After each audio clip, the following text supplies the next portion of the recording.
It's a good question, isn't it? Who is this man?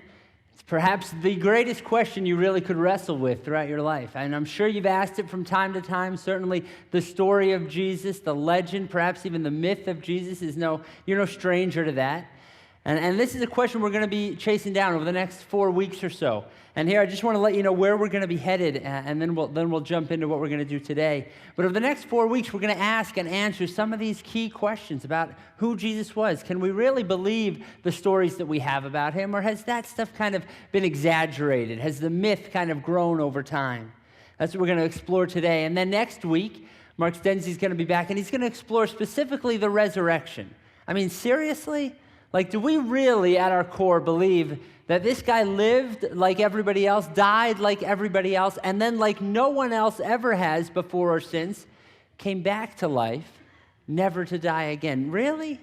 So we're going to look at that. And then after those 2 weeks of kind of unpacking some of those questions, we're going to shift a little bit and ask the next most important question: so what? I mean, if what we know about Jesus is truly true, if what he said and did, if we can believe that, well, then what are the implications for my life? What are the implications for my family, for all of humanity? And we're going to explore what the significance of the crucifixion was. And then on Easter Sunday, we're going to celebrate the significance of the resurrection. So that's where we're headed over the next month. We're kind of on a little bit of an intellectual journey, but certainly not going too deep. You can rest assured on that. I assure you, I got like a 770 on my SAT, so I am not going anywhere too deep for you. That was on the whole thing. Like my brother, this was back in the old days when there used to be a math section and an English section. My brother actually got an 800, like on one of those sections. Either one he could have aced out. And then, the first time I took it, I was like, yeah, 770. And he's like, well, on which section? I'm like, thanks, Bri. On the whole thing. And so anyway, we're not going to get too deep, not too intellectual, but we're going to ask some of these significant questions because they're questions that you've asked before. They're questions that the people in your life are asking. We want to just give you some resources to answer those. So for today, we're going to start this search for the real Jesus. We're going to try to look at what do we really know for sure. We have these accounts in the scriptures. We have what's written in the Gospels. But is that really reliable? Is that accurate? Or you know how it is. I mean, you start telling a story, and from one generation to the next, it kind of gets blown out of proportion. Things kind of get added, and the myth, becomes a legend. And so we're going to take a look at the story of Jesus and what we can really believe. Because we live in a culture that really gives us several options, right? On the one hand, there's kind of just this neutral option. Like we live in a culture that tells us, hey, we're all good. Whatever you believe, whatever works for you, as long as you're sincere, lots of tolerance, lots of grace, we're all going to end up in a good place. Don't make a big deal about it, right? But then we get to university or we get to graduate school, and then all of a sudden there's this very different angle, right? But watch out for Christianity. You better be careful about this one. You better, that we get warned, like, oh man, be careful about that Bible. That thing's full of contradictions. That thing's full of myths. And some of the leading new atheists are telling us that, not only is Christianity a crutch, it's actually harmful. And how dare we inflict this on generations? And so there's this leaning that way, right? And I'm sure you're familiar with that. But then on the other hand, I mean, if all that's true, if it's neutral and everybody's fine, or if it's really bad, like there's this other side that millions of people, literally millions of people, continue to seek after Jesus, continue to follow after Christ. In fact, I want to show you what's going on right now in real time. I want you to see a website that you need to check out for yourself. The web address is on the back of your note sheets. Take a look at what is happening right now. This comes from us from Global Media Outreach. This is an organization started by a brilliant computer scientist, used to work with Steve Jobs, and then said, how could we put God on the internet? How could we introduce people to Christ on this World Wide Web, in a world where 91% of the planet is within range of a cell phone tower, and more people have cell phones than toothbrushes? What could we do to introduce them to God? And this is happening in real time. People interacting on one of 250 websites and internet platforms, interacting with 9,000 online missionaries, exploring who Jesus is, making commitments to Christ, asking for next steps and for follow-up. Unbelievable things going on. And so this is the search that all of us are on, isn't it? We're asking these questions. Who is Jesus? What do we really know about him? What can we really believe? So check that out. And I got to tell you, I'll be honest with you. which I'm sure you appreciate from one of your pastors, that you know, I've been on several parts of my own journey, right? I mean, there have been times, certainly I'm here most of the time, but there are times where I'm pretty neutral, and there were even times where I had some doubts and I had some questions, right? Not for long seasons, and certainly not recently, but there was times when I would think, now wait a minute, how can we be so confident? Right? I mean, we've got our book and our traditions and our faith, and we believe that's true and right. But so do they. Like, so do, whoever it is. Like, they got their book and their thing, and they believe they're right. And the other guys, they got their book and their thing. And I'm like, I really started wondering and having these questions. Do we really know what we think we know? Like, how can we all be true and right? And so that's some of the questions I want to drill down on, because I think that they're the same questions you have, aren't they? And maybe not all the time, but you're just wondering, I mean, really, can we really believe what we've heard about Jesus? What we read in the scriptures, like, can we really believe that that's what the original authors wrote, that that's what eyewitnesses saw? Or maybe the question for you, what am I going to find if I start poking around or digging a little deeper? Or maybe it's this, what argument am I going to find myself in if I start talking about my faith? If I start talking about Jesus, what kind of situation is that going to lead to? Because you can't deny the fact that we live in a culture that makes belief in Christianity, belief in Jesus, belief in the Bible, it makes it seem naive, makes it seem kind of, backwards and a lack of intellect. And so let's take a look. Let's answer some of those questions. I don't have time to answer all of them, but let's at least begin to answer some of those. And let's ask these questions about the authenticity of the Scripture, about these stories about Jesus. Can we really believe what he said and what he did? Do we have an accurate account of what happened, in the first part of the first century? And if it's okay with you, I'm just going to tell you my conclusion first, and then we'll back up and I'll tell you how we got there. But my conclusion is this: the stories about Jesus are reliable, and his impact is undeniable. His stories are reliable, and his impact is undeniable. There is no good reason, intellectual, academic, there is no good philosophical reason to doubt the authenticity of the Scripture. In fact, there really, honestly, is only one reason why people doubt the textual evidence, that doubt the historical evidence of the Gospels. There's only one. And I'll get to that in a little bit. But first, I want to try to give you some evidence, and I want to explore the impact. What's the evidence about Jesus, and what's the impact of his life? Because really, that's all we can do. When we're looking at history, I can't prove anything. You can't prove anything about history because it's past. We can't go back and check it out. We can't repeat it. All we can do is show evidence. For instance, quick example. I can't prove to you that my family and I had a fantastic vacation in Florida this past summer. I can't prove that. I can show you tons of evidence. I can show you photographs of our time there, right? I can show you the bills from our summer. I can show you the increase in Disney paraphernalia, right? And in Lego stuff from Legoland, and our love for Shamu and all things aquatic from SeaWorld. You could interview my kids, right? I could give you evidence. I could show you the impact of that trip. But I can't prove it. I mean, you could do a lot. Photoshop all that in, brainwash. I mean, I can't prove it, but I can give you tons of evidence. And the same is true for the accounts about Jesus. We can't prove any of that, nor can anyone disprove it. But let's just look at the evidence. Let's look at the evidence surrounding Jesus of Nazareth. Let's specifically look at the evidence about the Gospels.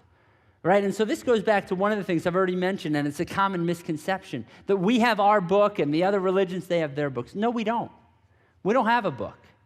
We have a library.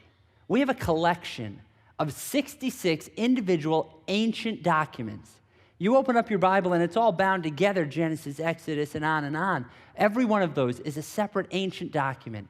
And all those documents, they were written over the span of 1,500 years by 40 different authors, and yet they tell one story. That's the book, so to speak, that we have. Not so with some of the others. And I'm not bashing them, but this is historically accurate. The Quran was written by one guy who says that he heard from God. The Book of Mormon was written by one guy, one knight, who says that he heard from God. And so they have a book. We have this entire library of ancient documents. And I want to just look at how do we know that what we have today, the Bibles that you're holding in your hands, that you've got on your apps, how do we know that what we have is what the original writers actually wrote, right? What if they wrote one thing and then it just kind of got changed and exaggerated over time, right? So how do we know the authenticity, the credibility of those ancient documents? Really, we have to ask two questions, and these questions are not unique to the Bible. Anyone who wants to verify any ancient document, they ask these questions. How much of a gap is there between the time of writing and our oldest copies? How much of a gap is there? How much time is there where we don't have any evidence? And if there's a lot of time there, well, things might have gotten moved around or switched up a little bit. If there's a small gap, we have a lot more confidence. And then the second question is, how many copies do we have? Right? This stuff was written thousands of years ago. If we only have a couple copies, well, we can be a little confident. If we have tons of copies, we can be more confident. Do you understand what I'm saying? Let me show you. Take out your note sheets if you haven't already. There's a chart on there. I'll put it on the screen as well. And I'll just explain. This is what anyone would do if they're trying to authenticate any kind of ancient document. So you've heard of Aristotle. The only reason we've heard of Aristotle is because we have some things that we believe were written by Aristotle. Now, we think that he wrote them because we know that he lived in 350 BC. And then over time, the stuff that he wrote, it got copied, and then that kind of fell apart. But before it fell apart, it got copied again and again and again. And so now archaeologists have found over time 5 copies of stuff that Aristotle wrote. And the oldest copies we have are from 1100 AD. So there's this huge gap of time, 1,450 years is the gap between when he actually wrote it and the copies that we have. And we've got 5 copies. And yet, we believe we know some of the things that Aristotle wrote and said and thought. Take a look at the Annals of Imperial Rome. This was written by a guy named Tacitus. If you're doing any kind of world history, you're going to hear about ancient Rome. You're going to hear about Annals of Imperial Rome written by Tacitus. It was written in 100 AD, soon after Jesus' life and death. We don't have any copies of that stuff from the 2nd century or the 3rd century or the 4th century or the 5th, 6th, 7th century. But when we get to 900 AD, we've got some copies, and we found 20 copies of that. And so, that's how we kind of verify those copies, all kind of align, and there's the gap. So, we have a pretty good understanding of that. And you can see the numbers for the Iliad. Let me take a look at the Gospels, right? The Gospels, these 4 books of the Bible, right? We don't just have a Bible. We've got this library. 4 of the books, 4 of those ancient documents were written by 4 different guys, 3 of them claiming to be eyewitnesses. They said, we lived with Jesus, we walked with him, we saw this stuff happen, and we wrote it down. And then before those documents, faded away, somebody else copied it, and they copied it, and we have copies of copies of copies. Do you know the oldest copy that we have? Do you know when it dates back to? You do, because it's already on the screen. 130 AD. There's a 100-year gap. Right, that book of John, that was probably written around maybe 30, but maybe as late as 190 or 100 AD. John is alive. He's the last one to write his stuff. He's exiled to an island, and he writes this. And then we have a copy that is 1 or maybe 2 generations removed.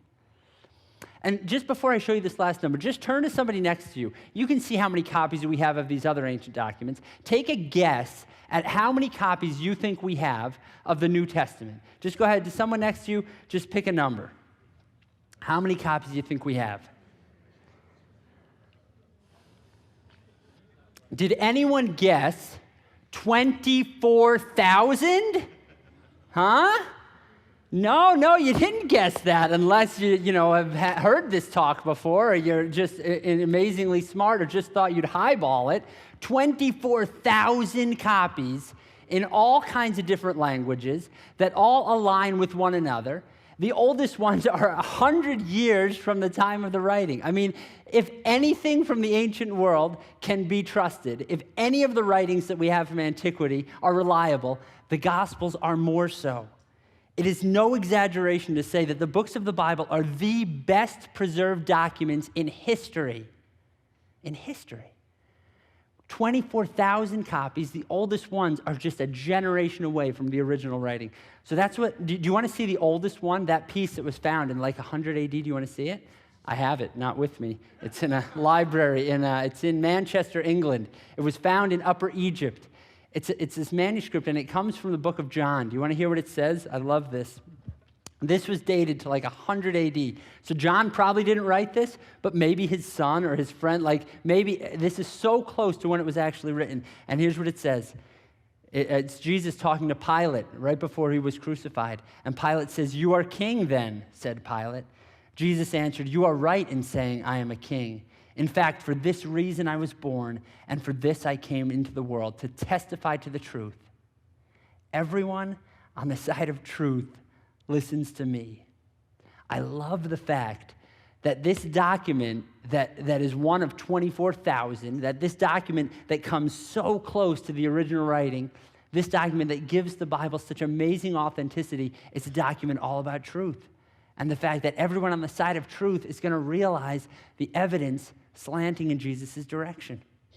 And so it's evidence like this that caused one of the greatest textual critics, and textual criticism is this whole stuff we're talking about, just examining ancient documents. One of the greatest textual critics ever said this: "In the variety and fullness of the evidence on which it rests, the text of the New Testament stands absolutely and unapproachably alone amongst ancient prose writings." The books of the Bible are the best preserved documents in history. And you may not have known this, they are not even the only documents that talk about Jesus. I mean, you'll find writings about Jesus even outside of what we have in the scriptures. You'll find writings about Jesus in the annals of imperial Rome. We talked about Tacitus. And in that writing, that history of Rome, you'll find mention of Jesus. Here's one that I want to talk to you about. A Jewish historian from the first century named Josephus. Again, if you're into ancient history, you've heard of Josephus. He's quoted all the time. Josephus said this: "Now there was about this time Jesus, a wise man, if it's lawful to call him a man, for he was a doer of wonderful works, a teacher of such men as received the truth with pleasure. He drew over to him both many of the Jews and many of the Gentiles." And then he goes on, Josephus goes on to talk about his crucifixion and even his alleged resurrection. So even outside of what we have in the scriptures, we see evidence, we see writings about Jesus of Nazareth. Now think about this for a second. We've got the annals of imperial Rome. We've got writings from Josephus. We've got all this history about the Roman Empire. And we would totally expect that, right? Like, think about the Roman Empire. They ruled the world in the first century. And so think about the power, the money, the wealth, the esteem that they had. And those emperors thought of themselves as gods. And so wouldn't they do everything possible in their power to make sure that for generations to come, we all knew how great they were? Yeah, they would. So it's no surprise at all that we have these writings about ancient Rome. We have the annals of imperial Rome. We have writings from Josephus and Tacitus. We have these writings called the Gallic Wars. It's no surprise at all that we have some documentation about the Roman Empire. Is it a little surprising that we have 4 individual biographies and more evidence about them, more manuscripts about them than any other document? Isn't it a little surprising that we have that much writing about one guy who was born where? In Bethlehem? Grew up in Galilee? Isn't it a little surprising that we have an overwhelming abundance of evidence about this one guy, and not even his whole life? I mean, really, the last 3 years of his life. We have all this evidence, all these manuscripts, not about the entire Roman Empire. We've got what, maybe 20? And we've got 24,000 documents about this one guy? I mean, who is this guy? If he was just another guy, would he really have shaped written history like that? Would everybody have written and taken notice? I mean, why else would we have so much more evidence than about the entire Roman Empire if he's just a guy? His story is reliable, no question about it. These documents are the best preserved, most well-trusted documents. They've been translated into more languages than any other document in history. 2,527 different languages contain these Gospels, these stories about Jesus. You know what the second most translated book is? Don Quixote, translated into a whopping 60 languages. And the Gospels have been translated into 2,500. The Bible is the best-selling book of all time, according to the Guinness Book of World Records. Do you know what the second best is? It's the Guinness Book of World Records, according to the Guinness Book of World Records.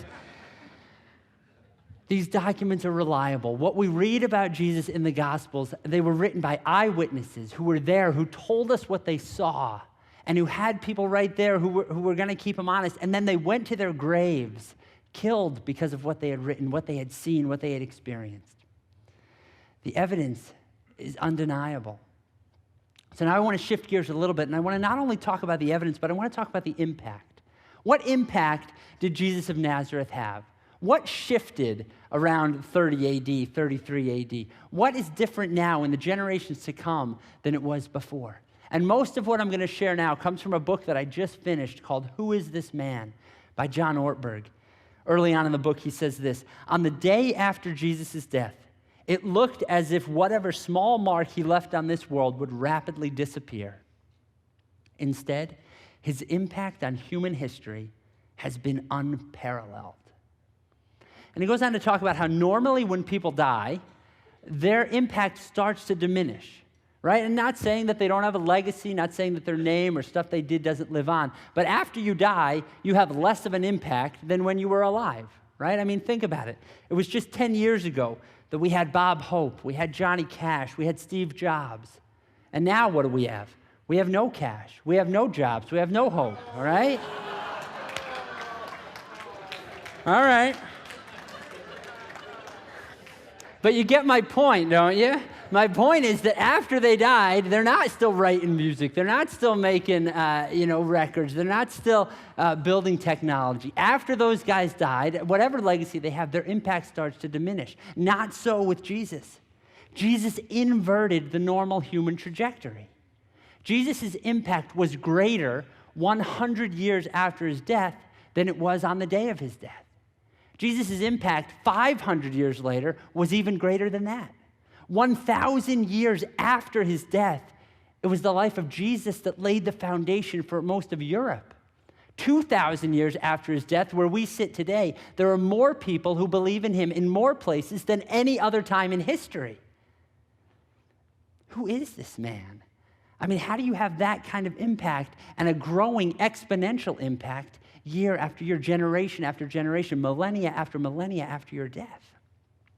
And so what I want to explore is, what are some of the specific things that shifted because of Jesus' life? I want you to just think about the way that we treat people, just the way that we view other people. And I want you to realize that drastically shifted in 30 AD. The way that we view children is different because of the way Jesus treated children. Before Jesus came along, children were pretty much worthless. Children had no high value. They were discarded regularly. And unfortunately, that's still the case in some pockets. But as society at large, we treat children with value and honor because Jesus started that trend. We treat women differently, globally speaking, because Jesus did. Ancient cultures did not value women the way that Jesus did. And yet Jesus, though he never married, Jesus started this community of followers who valued and honored women so highly that women were drawn to that community in record numbers.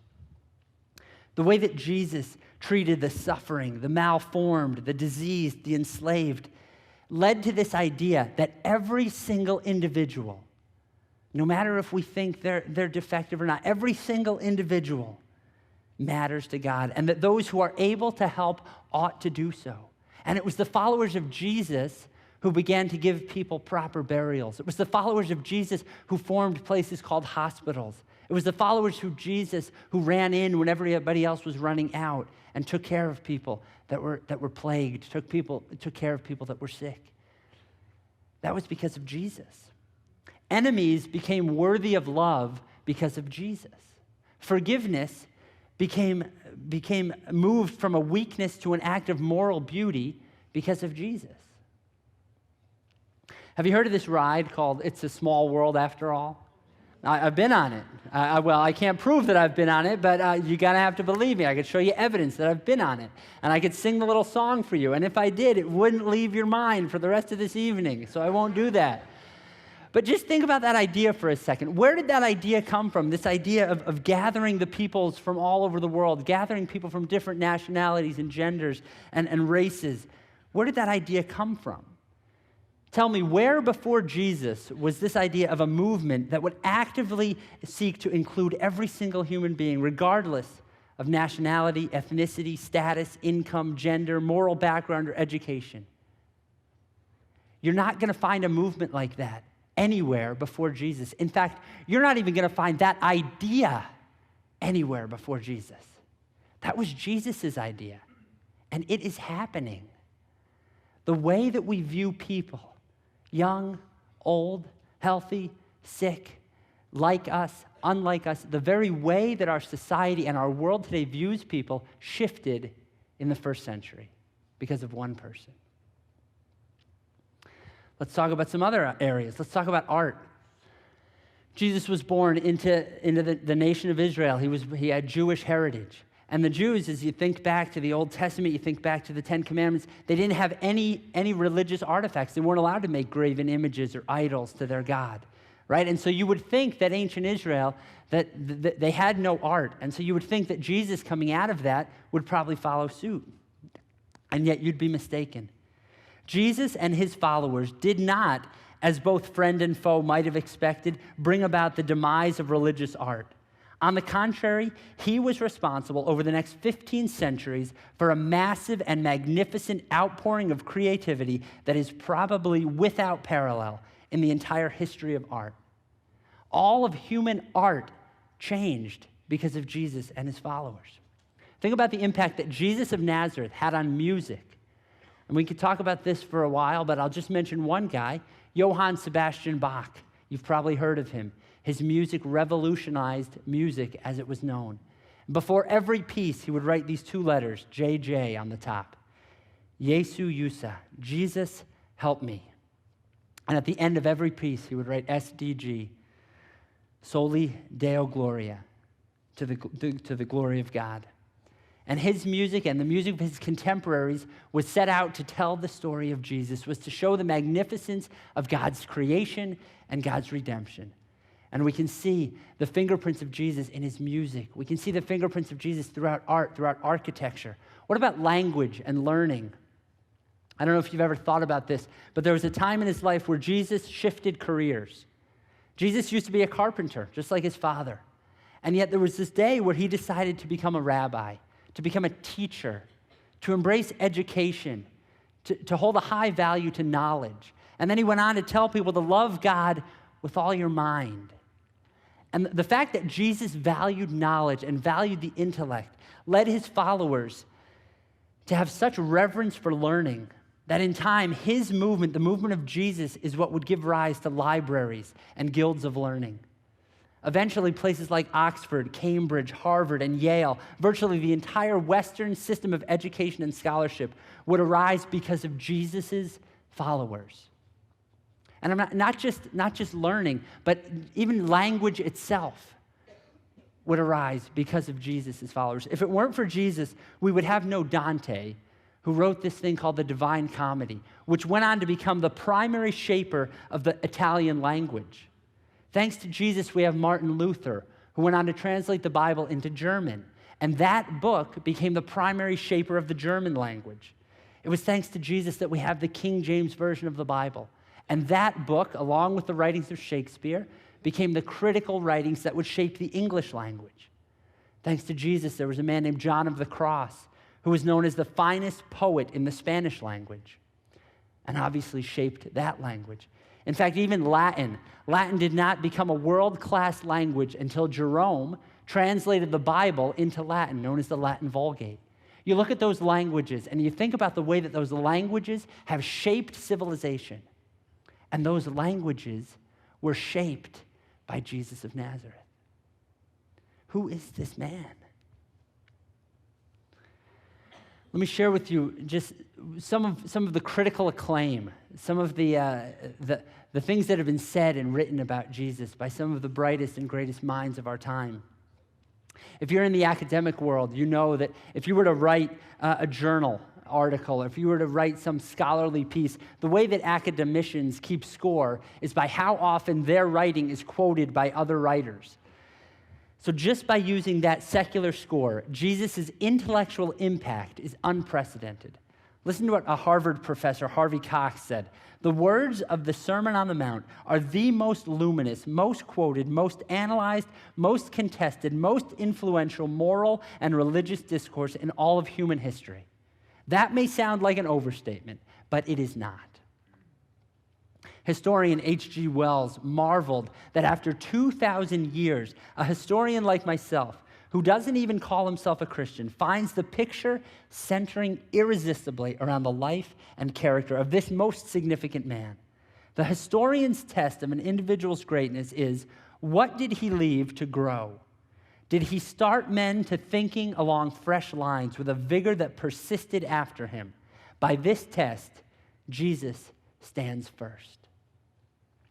One more. Listen to what Yale historian Yaroslav Pelikan said. Regardless of what anyone may personally think or believe about him, Jesus of Nazareth has been the dominant figure in the history of Western culture for almost 20 centuries. Just think for a moment about his impact. He had no place to lay his head, yet he is the primary shaper of modern architecture. The number of paintings and sculptures and stained glass windows that bear his image make Jesus the most recognizable figure in human history, and yet nobody actually even knows what he looks like. He never wrote a single book, and yet he's the most written about person ever and the greatest inspiration for global linguistic development. He was personally associated in the Gospels with only one song, and yet more music has been written about him than any other human being before or since. He died alone, yet people die for him to this day. Who is this man?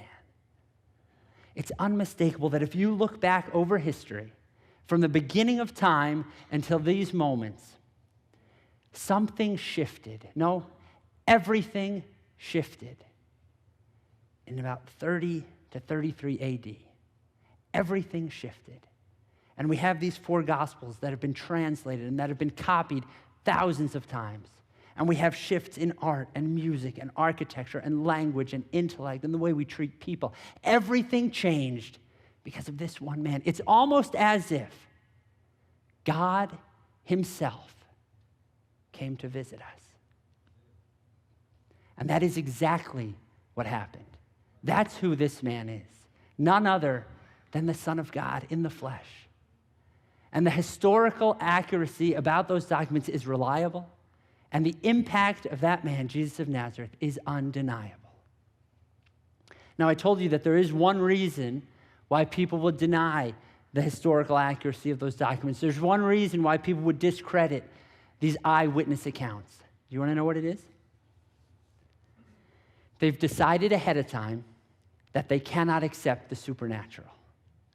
They've decided ahead of time that because we don't experience somebody walking on water, somebody raising the dead, somebody healing the blind, because we can't experience that, because we can't go and prove that, well then something must be wrong with those documents. Something must have been contrived there.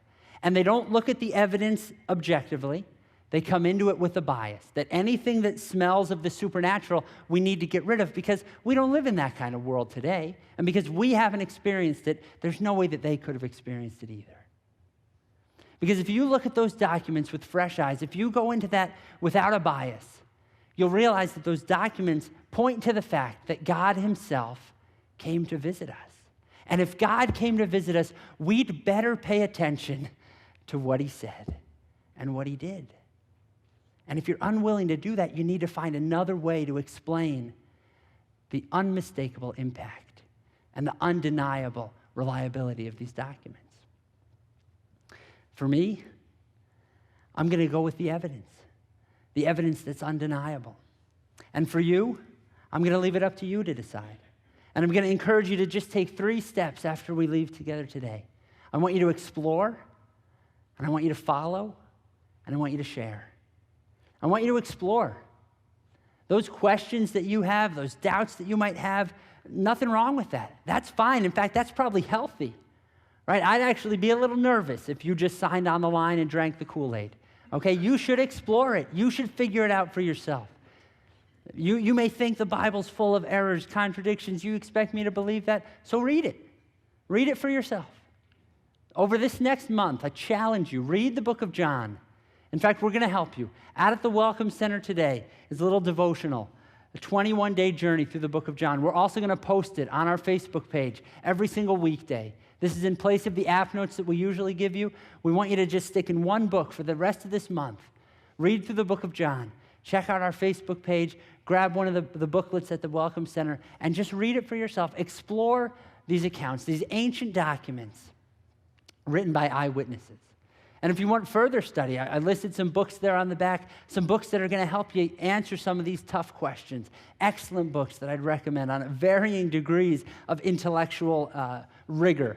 The hardest one by far is Dinesh D'Souza's What's So Great About Christianity. I started it, but man, he left me behind a little while with my SAT scores. But amazing stuff by a brilliant guy. So I might try it again sometime. But read some of these things. Explore. Get your questions answered. God's not afraid of that. Christianity, we can handle all of that. Explore. And then when you do, I trust that you would follow. I trust that you would choose to follow. And I'm not telling you to follow to take a blind leap of faith, just a step of faith based on the overwhelming evidence. And when you do, you'll find yourself in good company.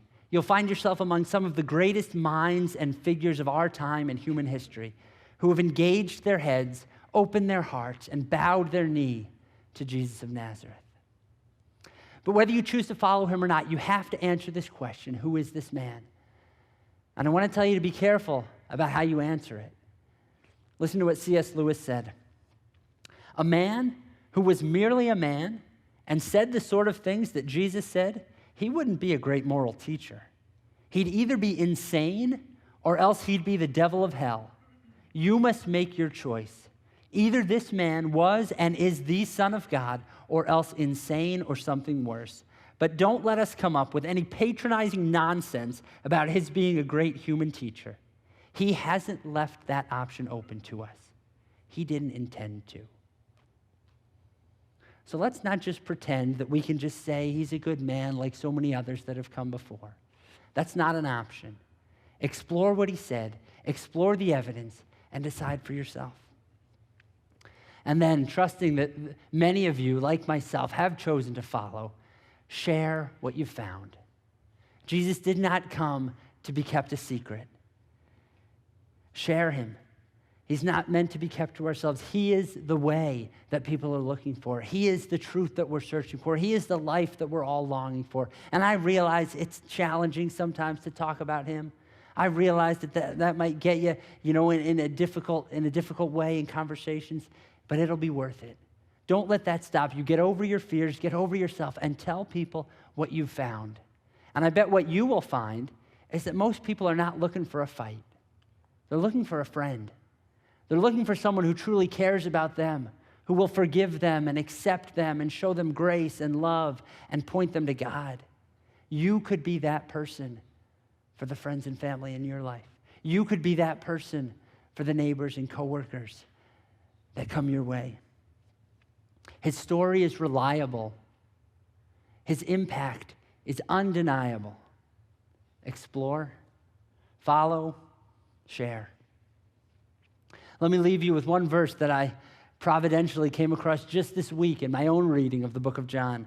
Jesus is speaking, and he says, "Believe me when I say that I am in the Father, and the Father is in me." Or at least, believe on the evidence of the works themselves. Jesus, we thank you so much that you left us so much evidence, so much of an impact, so much pointing to the validity of who you are and the life that you lived. We praise you for that.